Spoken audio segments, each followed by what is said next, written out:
Hi hello ನಮಸ್ತೆ, ನಾನು ರಾಜು. ಅಷ್ಟೇ ನೀವು ನೋಡ್ತಿದ್ದೀರಾ centre point Kannada YouTube channel. Chitradurga ಜಿಲ್ಲೆಯ ಹಿರಿಯೂರು ತಾಲೂಕಿನ ಗೊರ್ಲತ್ತು ಎನ್ನುವಂಥ ಗ್ರಾಮದ ಬಳಿ ನಿನ್ನೆ ಸಂಭವಿಸಿದಂಥ ಭೀಕರ ರಸ್ತೆ ಅಪಘಾತ. ಅಂದರೆ ಬೆಂಗಳೂರಿನಿಂದ ಗೋಕರ್ಣ ಕಡೆ ಹೋಗ್ತಾ ಇದ್ದಂಥ ಸೀಬರ್ಡ್ ಸಂಸ್ಥೆಗೆ ಸೇರಿದಂಥ ಖಾಸಗಿ ಬಸ್ ಮತ್ತು ದಾವಣಗೆರೆ ಕಡೆಯಿಂದ ಬೆಂಗಳೂರಿಗೆ ಬರ್ತಿದ್ದಂಥ ಕಂಟೈನರ್ ಲಾರಿಯ ಮಧ್ಯೆ ಆದಂಥ ಒಂದು ಭೀಕರ ರಸ್ತೆ ಅಪಘಾತದಲ್ಲಿ ಸಾವನ್ನಪ್ಪಿದವರ ಸಂಖ್ಯೆ ಇದೀಗ 7ಕ್ಕೆ ಏರಿದೆ.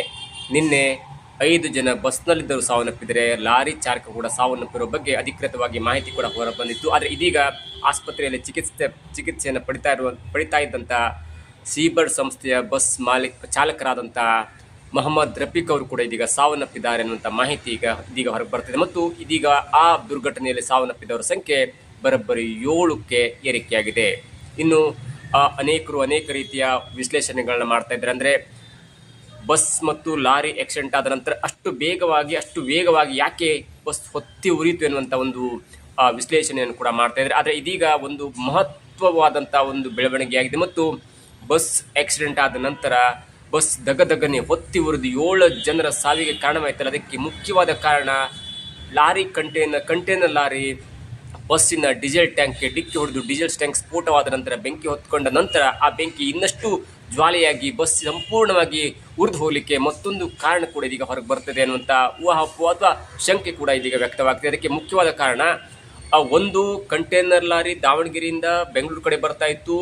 ಮತ್ತೊಂದು ಕಡೆ ಬೆಂಗಳೂರಿನಿಂದ ಸರಿಸುಮಾರು 8:45ಕ್ಕೆ ಆನಂದರಾವ್ ಸರ್ಕಲ್ನಿಂದ ಹೊರಟಂಥ ಬೆಂಗಳೂರು ಗೋಕರ್ಣ ಬಸ್, ಅಂದರೆ ಬೆಂಗಳೂರಿನಿಂದ ಆನಂದರಾವ್ ಸರ್ಕಲ್ನಿಂದ 8:45ಕ್ಕೆ ಹೊರಟಿರುತ್ತೆ. ಬೆಂಗಳೂರು ದಾಟೋದ್ರೊಳಗಾಗಿ ಸರಿಸುಮಾರು 10:30 ಆಗುತ್ತೆ.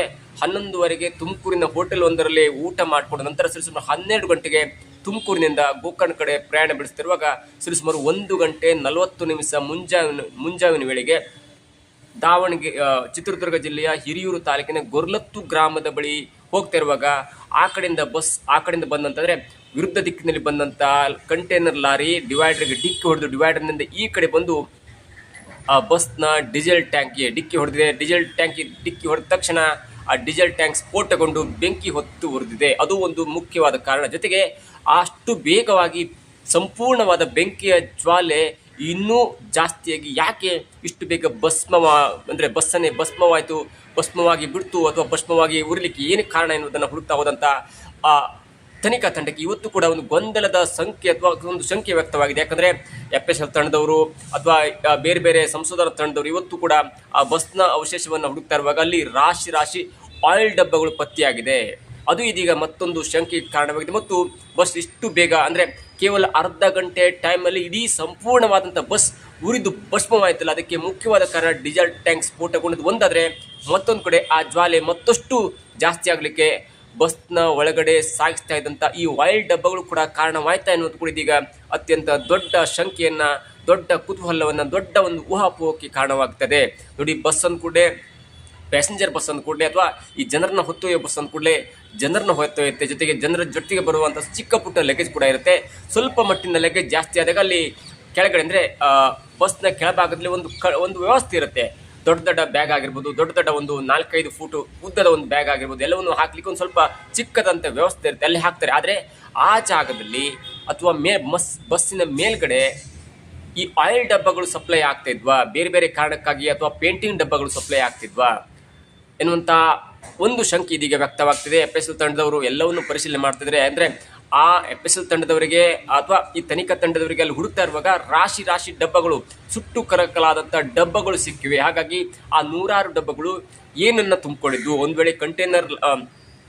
ಒಂದು ವೇಳೆ ಆ ಡಬ್ಬದಲ್ಲಿ ಏನಾದರೂ ಪೇಂಟ್ ಡಬ್ಬಗಳಿದ್ವು ಅಥವಾ ಆಯಿಲ್ ಡಬ್ಬಗಳಿದ್ವು, ಎಲ್ಲವೂ ಕೂಡ ಇದೀಗ ತನಿಖೆಯಿಂದ ತಿಳಿದು ಬರಬೇಕಾಗತ್ತೆ. ಯಾಕಂದರೆ ಅಲ್ಲಿ ಆ ಡಬ್ಬದ ಮೇಲೆ ಇರುವಂಥ ಯಾವುದೇ ಸ್ಟಿಕ್ಕರ್ಗಳು ಕಾಣ್ತಾ ಇಲ್ಲ. ಯಾಕಂದರೆ ಎಲ್ಲವೂ ಕೂಡ ಸುಟ್ಟು ಕರಗಲಾಗಿದೆ. ಅಲ್ಲಿ ತಗಡು ಇರುವಂತಂದರೆ ಈ ಕಬ್ಬಿಣದ ಮೆಟೀರಿಯಲ್ ಮಾಡಿರುವಂಥ ಒಂದು ಸ್ವಲ್ಪ ಮಟ್ಟಿನ ಒಂದು ಡಬ್ಬಗಳು ಕಾಣ್ತಿದ್ದು ರಾಶಿ 100ಕ್ಕೂ ಹೆಚ್ಚು ಡಬ್ಬಗಳು ಅಲ್ಲಿ ಪತ್ತೆಯಾಗಿದೆ. ಹಾಗಾಗಿ ಯಾಕೆ ಬಸ್ನಲ್ಲಿ ಪೇಂಟಿಂಗ್ ಡಬ್ಬ ಅಥವಾ ಆಯಿಲ್ ಡಬ್ಬಗಳನ್ನ ಯಾಕೆ ಕ್ಯಾರಿ ಮಾಡಲಾಯಿತು? ಬಸ್ ಇಷ್ಟೊಂದು ಸೈಂಟಿಫಿಕ್ ಆಗಿ 100 ಜನರು ಅಥವಾ 30ಕ್ಕೂ ಹೆಚ್ಚು ಜನರನ್ನು ಕ್ಯಾರಿ ಮಾಡುವಾಗ ಯಾಕೆ ಒಂದು ಲಗೇಜನ್ನು ಮೇಲ್ಗಡೆ ಹಾಕೊಂಡು ಹೋಗ್ತಾರೆ? ಅಂದರೆ ಬೇರೆ ಬೇರೆ ಲಗೇಜನ್ನು ಹಾಕೊಂಡು ಹೋಗೋದು, ಬೇರೆ ಬೇರೆ ತರಕಾರಿಗಳನ್ನ ಹಾಕೊಂಡು ಬೇರೆ ಬೇರೆ ತುಮಕೂರಿನಲ್ಲಿ ಅದನ್ನು ಲೋಡ್ ಮಾಡೋದು, ಬೇರೆ ಬೇರೆ ಹುಬ್ಳಿ ಕಡೆ ಇಳಿಸೋದು ಎಲ್ಲವೂ ಕೂಡ ಮಾಡ್ತಾರೆ. ಅದು ಕೂಡ ನಿಯಮ ಬಾಹಿರ. ಈಗಾಗಲೇ ಅನೇಕ ಹೋರಾಟಗಾರರು, ಅನೇಕ ವ್ಯಕ್ತಿಗಳು ಕೂಡ ಸರ್ಕಾರಕ್ಕೆ ಮನವಿಯನ್ನು ಕೂಡ ಮಾಡಿದ್ದಾರೆ. ಬಸ್ನಲ್ಲಿ ಅಂದರೆ ಪ್ಯಾಸೆಂಜರ್ ಹೋಗ್ತಾ ಇರುವಂಥ ಬಸ್ನಲ್ಲಿ ಯಾವುದೇ ಕಾರಣಕ್ಕೂ ಕೂಡ ಲಗೇಜನ್ನು ಹಾಕಬಾರ್ದು. ಅಂದರೆ ಆ ಪ್ಯಾಸೆಂಜರ್ ಜೊತೆ ಇರುವಂಥ ಒಂದು ಚಿಕ್ಕ ಬ್ಯಾಗ್, ಚಿಕ್ಕ ಪುಟ್ಟ ಬ್ಯಾಗ್ ಅಥವಾ ಚಿಕ್ಕ ಪುಟ್ಟ ಅವನಿಗೆ ಬೇಕಾಗುವಂಥ ಅವಶ್ಯಕತೆಯ ಬ್ಯಾಗನ್ನು ಬಿಟ್ಟು ಯಾವುದೇ ಕಾರಣಕ್ಕೂ ಪ್ಯಾಸೆಂಜರಿಗೆ ಸಂಬಂಧಪಟ್ಟಂಥ ಯಾವುದೇ ಲಗೇಜನ್ನು ಬಸ್ನ ಮೇಲಾಗಲಿ ಬಸ್ನ ಕೆಳಗಡೆ ಇರುವಂಥ ಒಂದು ವ್ಯವಸ್ಥೆಯಲ್ಲಿ ಹಾಕಬಾರ್ದು ಅನ್ನುವಂಥ ವಿರೋಧಗಳು ಅನೇಕ ಬಾರಿ ವಿರೋಧವನ್ನು ವ್ಯಕ್ತಪಡಿಸ್ತಿದ್ರು. ಅನೇಕ ಬಾರಿ ಸರ್ಕಾರಕ್ಕೆ ಮನವಿಯನ್ನು ಕೊಟ್ಟರು ಕೂಡ ಅನೇಕ ಬಾರಿ RTO ಸಂಸ್ಥೆಗಾಗಿರ್ಬೋದು, ಅನೇಕ ಬಾರಿ ಸಾರಿಗೆಯ ಸಚಿವರಿಗಾಗಿ ಮನವಿ ಮಾಡಿದ್ರು ಕೂಡ ಅವ್ರು ಯಾರು ಕೂಡ ತಲೆ ಕೆಡಿಸ್ಕೊಳ್ತಾರೆ. ಯಾಕಂದರೆ ಅವರದೇ ಆದಂಥ ಒಂದು ಸಾರಿಗೆ ಬಸ್ನ ಸಂಸ್ಥೆ ಇರುತ್ತೆ, ಅವರದೇ ಗೆಳೆಯರ ಒಂದು ಸಾರಿಗೆ ಸಂಸ್ಥೆಯ ಬಸ್ ಇರುತ್ತೆ. ಹಾಗಾಗಿ ಯಾರು ಕೂಡ ತಲೆ ಕೆಡಿಸ್ಕೊಳ್ತಾರೆ. ಅದು ಒಂದು ಕಾರಣವಾಯ್ತಾ ಎನ್ನುವಂಥ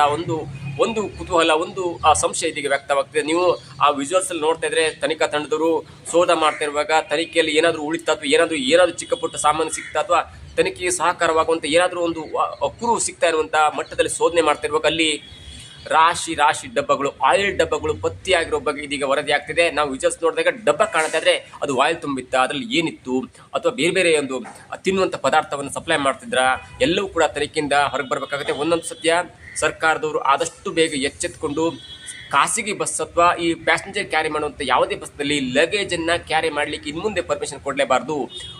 ಅಂದರೆ ಆಗುವುದು ಸಹಜ, ಆದರೆ ಅಪಘಾತವಾದ ನಂತರ ಅದನ್ನು ದೊಡ್ಡ ಮಟ್ಟದಲ್ಲಿ ಭಸ್ಮವಾಗುವಂಥದ್ದು ಅಥವಾ ದೊಡ್ಡ ಮಟ್ಟದಲ್ಲಿ ಕ್ಯಾರಿ ಆಗುವಂಥದ್ದು ಇದ್ದರೆ ಅದು ಲಗೇಜ್ ಮುಖಾಂತರ ಅಥವಾ ಇನ್ನಿತರ ಬೇರೆ ಸಾಮಾನುಗಳನ್ನ ಬಸ್ನಲ್ಲಿ ಸಾಗಿಸುವ ಮುಖಾಂತರ ಬಸ್ಸು ಕೂಡ ವೇಗದಲ್ಲಿ ತೊಂದರೆ ಆಗುತ್ತೆ, ಬಸ್ಸು ಕೂಡ ಅಲುಗಾಡುವಂಥ ಪರಿಸ್ಥಿತಿ ಬರುತ್ತೆ. ಮತ್ತು ಇಂಥ ವಿಷಪೂರಿತ ಅಥವಾ ಅವೈಜ್ಞಾನಿಕವಾದಂಥ ಈ ಆಯಿಲ್ ಡಬ್ಬ ಆಗಿರ್ಬೋದು, ಪೇಂಟ್ ಡಬ್ಬ ಸಾಗಿಸೋದ್ರಿಂದ ಏನಾದರೂ ಹೆಚ್ಚು ಕಡಿಮೆ ಆದರೆ ಅವು ಕೂಡ ಸ್ಫೋಟಗೊಂಡು ಇನ್ನೂ ದೊಡ್ಡ ಅಪಘಾತಕ್ಕೆ ಕಾರಣವಾಗುತ್ತೆ. ಹಾಗಾಗಿ ಇನ್ನು ಮುಂದೆ ಆದರೂ ಕೂಡ ಸರ್ಕಾರ ಇನ್ನೂ ಇಂಥ ಒಂದು ವಸ್ತುಗಳಿಗೆ ನಿಷೇಧ ಹೇರಬೇಕು ಮತ್ತು ಸರ್ಕಾರ ಇಂಥ ಒಂದು ವ್ಯವಸ್ಥೆ ವಿರುದ್ಧ ಕಟ್ಟುನಿಟ್ಟಿನ ಕ್ರಮವನ್ನು ಕೈಗೊಳ್ಳಲೇಬೇಕಾಗುತ್ತೆ. ಯಾಕಂದರೆ ಅಲ್ಲಿ ಒಬ್ಬ ಡ್ರೈವರ್ ಇರ್ತಾನೆ, ಒಬ್ಬ ಕ್ಲೀನರ್ ಇರ್ತಾನೆ ಮತ್ತು 30ಕ್ಕೂ ಹೆಚ್ಚು ಜನ ತಮ್ಮ ಕುಟುಂಬವನ್ನು ನೋಡಲಿಕ್ಕೆ ತಮ್ಮ ಮುಂದಿನ ಒಂದು ಯೋಜನೆಗೆ 100 ಕಿಲೋಮೀಟರ್ ಪ್ರಯಾಣವನ್ನು ಬೆಳೆಸ್ತಾ ಇರ್ತಾರೆ ಮತ್ತು ಜೀವನಕ್ಕಾಗಿ ಏನೋ ಒಂದು ಗುರಿ ಇಟ್ಕೊಂಡಿರ್ತಾರೆ. ಅಂಥ ಜೀವವನ್ನು ಸುಮ್ಮನೆ ನಿಮ್ಮ ಅವೈಜ್ಞಾನಿಕ ವ್ಯವಸ್ಥೆಯಿಂದ ಜೀವವನ್ನು ಬಲಿ ತೆಗೆದುಕೊಂಡ್ಬಿಟ್ರೆ ಇದು ದೊಡ್ಡದಾದಂಥ ಅನ್ಯಾಯವಾಗುತ್ತೆ. ಇದಾಗಿತ್ತು ಇವತ್ತಿನ ವಿಶೇಷ. ನೋಡ್ತಾ ಇರಿ centre point Kannada YouTube channel.